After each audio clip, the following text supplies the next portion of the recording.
and then a group of people then watching this other tower come down, a woman passing me covered in soot. Basically, the sky is just black. You can't even see down to lower Manhattan from the vantage point right now. The police have cleared off all these streets, pushing people away, police telling us if you have to get out of here to get out of here, pushing people away in garages. It's an unbelievable scene. Aaron?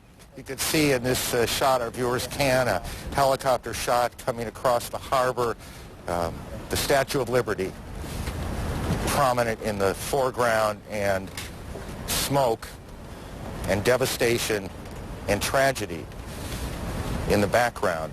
A tragedy that continues to unfold and one that still has many, many unanswered questions. We have a report now that a car bomb has exploded at the State Department. We are working to confirm that as well. Howard Safir is a former New York City Police Commissioner, the top police job here in the city, and he joins us for a few moments. Mr. Safir, what do you see? Look at that. What do you see? I see something that's unimaginable. I see what is a police commissioner's worst nightmare.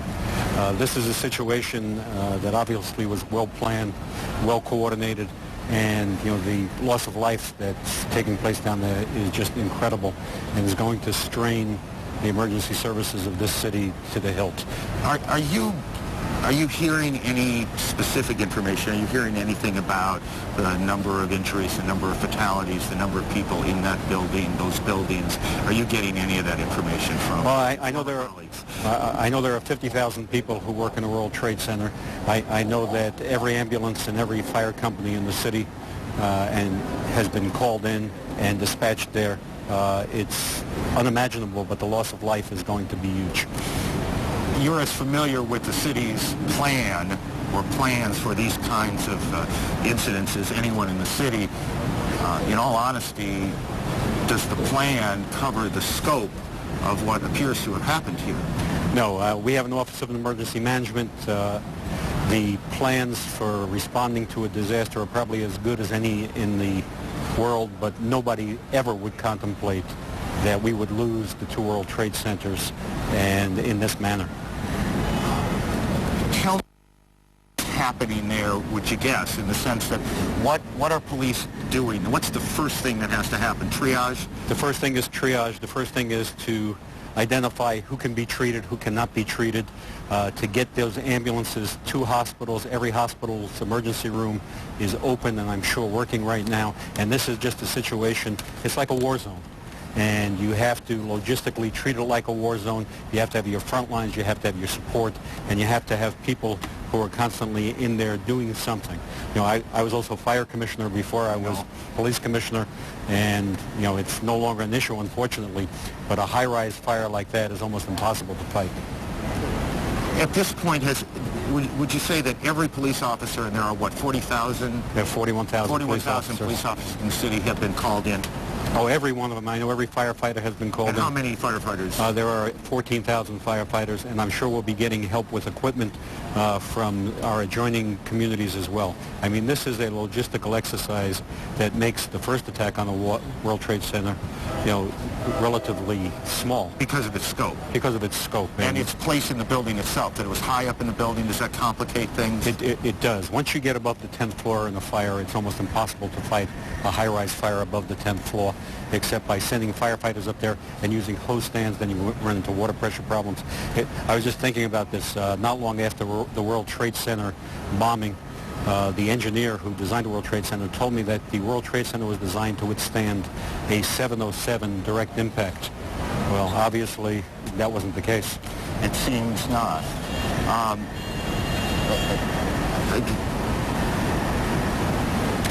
We are getting reports, and we are getting lots of reports, and we want to be careful to tell you when we have confirmed them and not.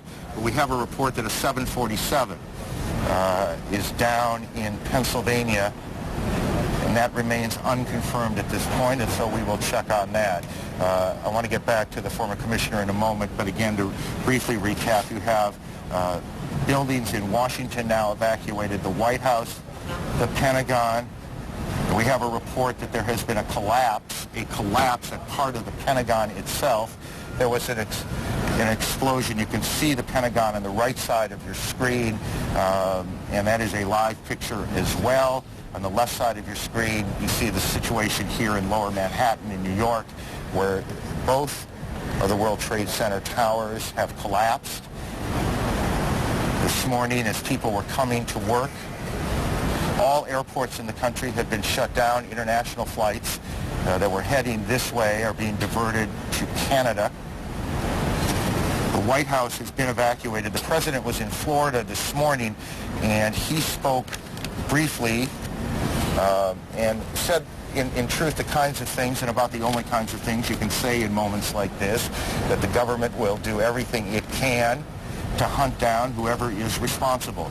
This is obviously an extraordinary crisis for the president, and the first crisis, major crisis like it, that he has had to face compared to the plane that was the force down in China. That seems small right now compared to what's going on here in New York and in Washington, and the president is headed back on Air Force One from Florida to the White House. The White House itself has been evacuated. We are trying now to figure out where the relevant players in Washington are, where the vice president is, the national security team, where they are meeting. We are working very hard right now to find out what both the FBI, what the CIA, what the Secret Service knows.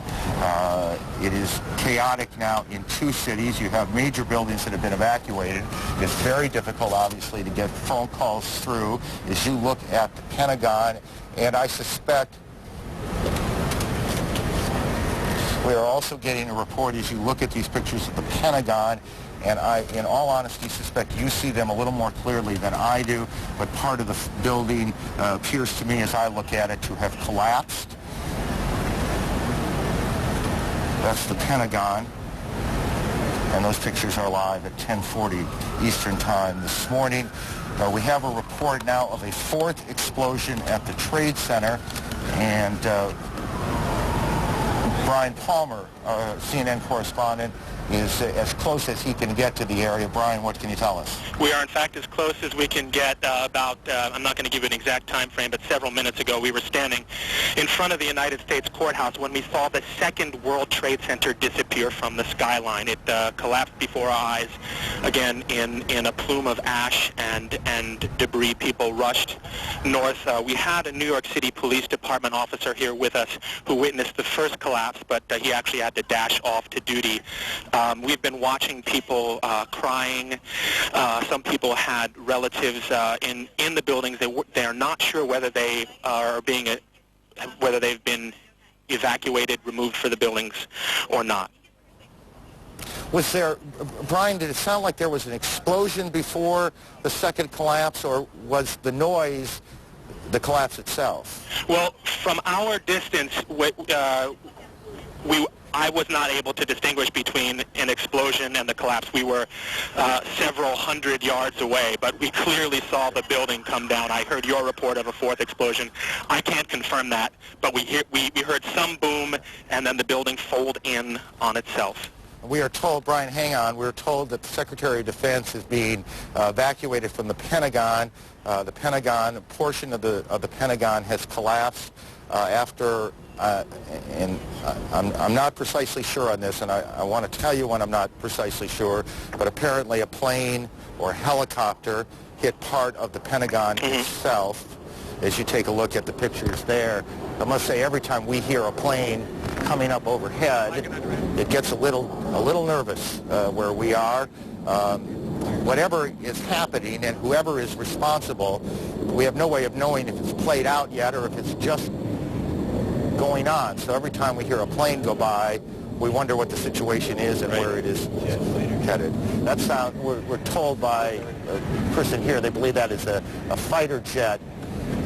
Federal office buildings around the country, is that correct? All over the country have been closed, or just in Washington?